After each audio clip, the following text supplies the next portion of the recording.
Et le dernier intervenant. Bonsoir. Moi je m'appelle Pierre-Alexis, je suis développeur issu de l'école 42 à Paris. Je suis aussi consultant en transition numérique spécialisé en blockchain. Donc ça on pourra en reparler si vous voulez après la présentation parce que c'est un thème très long. Et donc du coup je suis aussi avant tout maker, donc c'est là que ça rejoint en fait la présentation qu'on vient de voir. Et donc en tant que maker j'ai créé MakerNet que je vais vous présenter maintenant.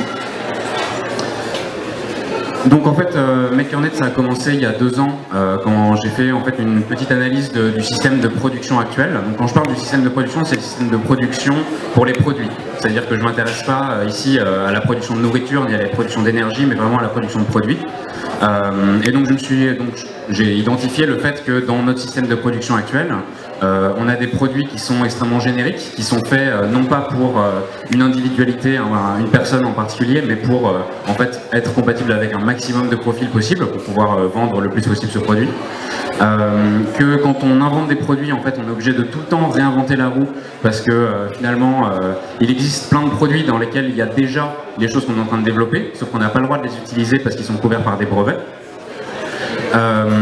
Et on est dans un système de production centralisé, fermé et propriétaire, dans le sens où par exemple une usine en Chine va uniquement produire des produits qui seront acheminés sur l'ensemble de la planète, ce qui est absolument pas logique en fait en soi. C'est fermé dans le sens où cette usine en Chine, on va pas pouvoir l'utiliser pour produire quoi que ce soit d'autre que ce qu'elle produit déjà, même si elle est en sous-capacité. Et c'est une chaîne de production qui est propriétaire où, comme je le disais dans le premier point, dans le deuxième point, on ne peut pas utiliser ces composants, ces sous-composants de produits pour d'autres produits qu'on est en train de créer. Donc MakerNet, c'est une place de marché pour des produits qui sont open hardware et conçus par tous. Alors quand je dis qu'ils sont open hardware, ça veut dire que les plans de ces produits sont open source, tout le monde y a accès. Et conçu par tous, ce que j'entends là, c'est pas que ma grand-mère demain avec MakerNet elle va acheter une Arduino et faire clignoter des LED, c'est qu'en fait on offre la possibilité à tous de pousser sur le marché un produit beaucoup plus facilement et de manière moins chère. Donc MakerNet, concrètement c'est une plateforme de fabrication distribuée. Qu'est-ce que ça veut dire? C'est que donc on était dans un modèle de fabrication centralisé où donc on a une usine pour produire un produit. La fabrication distribuée, c'est qu'on va utiliser tous les écosystèmes disponibles. C'est vraiment la mise en relation de ces trois types d'acteurs qui font de bout en bout en fait la chaîne de conception et de consommation d'un produit. C'est le cadre d'interaction aussi qui va permettre en fait à tous ces acteurs d'interagir dans un cadre qui est neutre et standardisé pour leur permettre d'échanger efficacement et rapidement et en confiance. Et donc cette plateforme elle propose des plans de produits qu'on va pouvoir faire fabriquer en fait localement. Donc ça c'est une image de la deuxième version, donc là c'est le deuxième prototype en fait de MakerNet. Donc là c'est une image où on voit en fait sur ce côté de l'image, sur ce côté-là de l'image, ça va être 3 routes en fait différentes pour produire un même produit. Donc on va avoir ces 3 routes qui classent en fait par temps d'acheminement du produit, par prix de fabrication du produit et par distance parcourue par le produit. Donc ensuite au milieu on a donc la vue de la première route qu'on a sélectionnée qui va mettre en relation 3 acteurs, en l'occurrence 3 acteurs de la fabrication.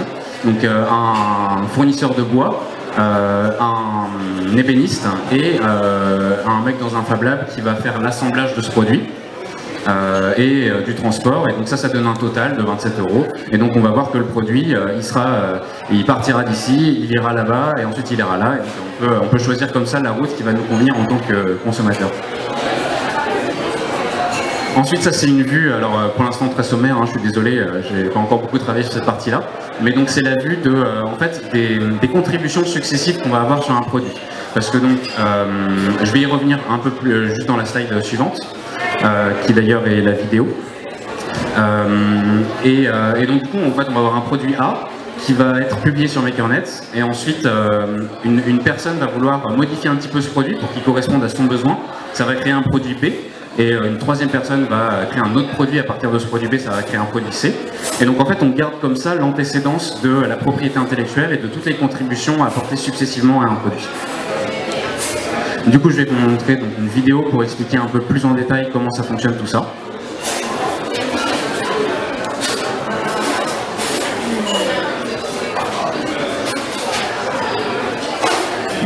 MakerNet, comment ça fonctionne? On a donc par exemple 3 acteurs qui sont des acteurs internationaux, par exemple un mec à New York, un mec à Paris, un mec à Tokyo, qui vont se mettre ensemble pour designer un tabouret. Et donc ils vont publier ce design sur MakerNet. Ensuite, ce qui va se passer, c'est qu'il y a des gens qui vont être intéressés pour acheter ce tabouret. Donc ces 2 personnes-là, en fait, vont acheter la fabrication du tabouret, et une fois qu'ils reçoivent le tabouret, ils vont en fait payer les 3 personnes qui ont contribué à la propriété intellectuelle. Ensuite, ce qui se passe là, c'est qu'il y a une autre personne qui est intéressée par ce tabouret, mais qui préférait une chaise en fait. Donc elle va ajouter un dossier à la chaise qu'elle a trouvé, au tabouret qu'elle a trouvé sur MakerNet. Et donc ça va créer une nouvelle version du produit. On peut toujours acheter la première version, mais il y a cette nouvelle version qui est disponible. À ce moment-là, il y a d'autres personnes qui vont acheter cette version du produit en rémunérant la personne qui a fait le siège et les 3 personnes originatrices à l'origine du tabouret, etc. Ça peut continuer comme ça. Donc là, c'est une autre personne qui a rajouté des accoudoirs, par exemple. Et donc du coup, on voit que quand on achète la chaise avec les accoudoirs, ça rémunère la personne qui a fait les accoudoirs, la personne qui a fait le siège et la personne qui a fait le tabouret à la base. Donc ça c'est l'explication de la propriété intellectuelle, comment est fait la propriété intellectuelle successive. Maintenant je vais vous expliquer la fabrication. Donc on a nos 2 personnes qui font leur design de chaise et une personne qui va acheter la fabrication de ce design de chaise. Donc en fait ce qui va se passer, c'est qu'il va mettre en attente sur le fichier son argent. Donc ça c'est à travers la blockchain, je pourrais vous en reparler encore une fois si vous avez des questions plus précises. Attendez, ça va un petit peu vite. Donc il met son argent en attente sur le fichier et ensuite ce que ça va provoquer un ordre de commande au Fab Lab et aux usines environnantes de la personne qui fait cette commande. Donc ensuite ces fabriques, elles vont fabriquer la chaise et l'envoyer à la personne qui l'avait commandée. Une fois qu'elle reçoit donc cette chaise, ça va libérer l'argent qu'elle avait mis en attente aux personnes qui ont créé la propriété intellectuelle, ainsi qu'aux personnes qui ont participé à la fabrication de cet objet. On peut revenir sur les slides, Julie? Merci.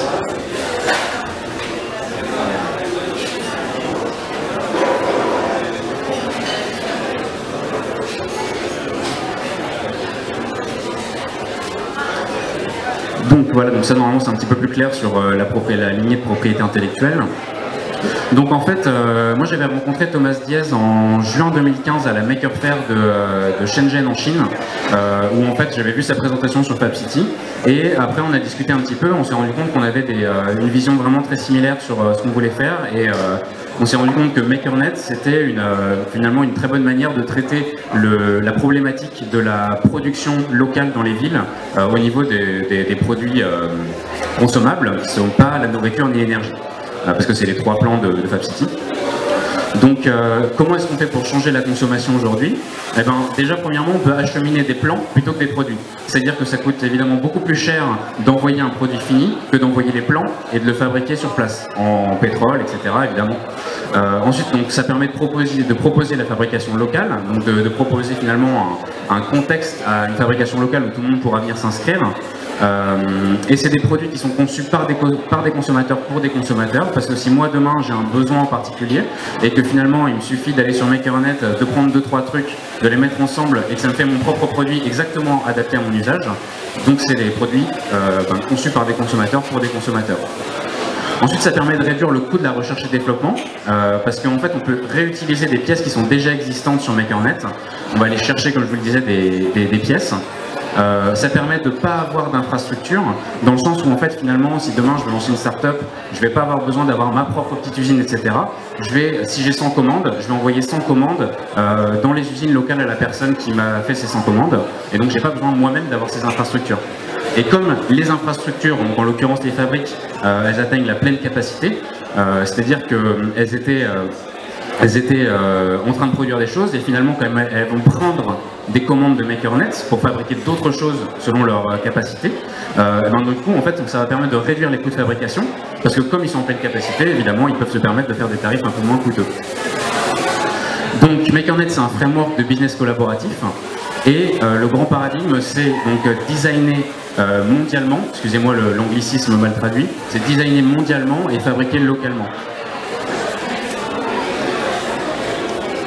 Donc aujourd'hui, l'open source, c'est pas la norme et c'est quelque chose qui, moi, me choque un petit peu. Et donc j'ai identifié 3 grands points pour lesquels l'open source, ça fonctionne pas aujourd'hui. Donc il y a peu de business model, le design est peu attrayant parce qu'il y a peu de fonds étant donné qu'il y a peu de business model, et la documentation est souvent incomplète ou indigeste, pour la même raison, c'est-à-dire que comme on n'a pas d'argent pour financer le projet, celui qui documente, c'est celui qui veut bien le faire et c'est pas forcément son métier. Donc l'open source demain, éventuellement avec MakerNet ou avec un projet de ce type-là, ce serait la protection de la propriété intellectuelle dans une blockchain potentiellement, ce qui permettrait en fait de certifier que c'est bien moi qui a fait telle chose à tel moment et d'être rémunéré sur la fabrication, bien que ce plan soit open source et que tout le monde puisse se télécharger. C'est la rémunération de la fabrication à travers ce même processus et c'est une production de qualité parce que donc évidemment si on génère des business models, ça permet de générer de l'argent et donc d'avoir plus de fonds pour faire des produits de qualité. Les enjeux de MakerNet, c'est la rémunération de la contribution comme on vient de voir. La base de données de commun matériel, j'ai quasiment fini. Et ça c'est un point assez important, c'est que dans le logiciel aujourd'hui, moi je viens du monde du logiciel, on a une base de données énorme de petits logiciels qu'on peut réutiliser pour faire des logiciels. Et en fait, là, ce qu'on vise à créer, c'est la même chose pour le matériel. C'est-à-dire que demain, quand je vais faire un produit, je prends un pied de table qui me plaît, un plateau qui me plaît, je les mets ensemble et j'ai mon produit qui est fait. Et c'est l'industrie pair à pair, c'est-à-dire mettre en relation des gens qui n'auraient pas forcément eu l'idée de se mettre en relation et de travailler ensemble à travers MakerNet. Bon, il faut vraiment que je termine. Les impacts, c'est la réduction des coûts logistiques et environnementaux, on l'a vu par le fait d'envoyer les fichiers plutôt que les produits. L'abaissement de la barrière à l'entrée pour les productions à petite échelle. Si je veux faire 100 exemplaires d'un produit, je peux le faire sans avoir à investir pour une série de 100 000 chez les Chinois. La production à la demande, donc ça veut dire pas de stock, et normaliser la personnalisation, ça veut dire que finalement ça devienne vraiment normal que je customise mon produit exactement pour qu'il corresponde à mes besoins. Donc la question que je vais vous poser aujourd'hui, parce que c'est ça qui nous intéresse, c'est qu'on sait bien que n'importe quelle bonne idée, si elle n'a pas ce qu'il faut pour attirer un bon public, ça pourra très bien ne pas marcher. Donc il y a une question en fait un peu triple, c'est-à-dire en tant que designer, en tant que producteur ou en tant que consommateur, quel type de produit vous souhaiteriez voir sur une plateforme de ce type? C'est-à-dire en tant que designer, quel type de produit vous voudriez accéder pour faire votre propre produit? En tant que producteur, quel type de produit vous seriez prêt à produire sur MakerNet? Et en tant que consommateur, quel type de produit vous seriez prêt à acheter sur MakerNet? Merci. Alors,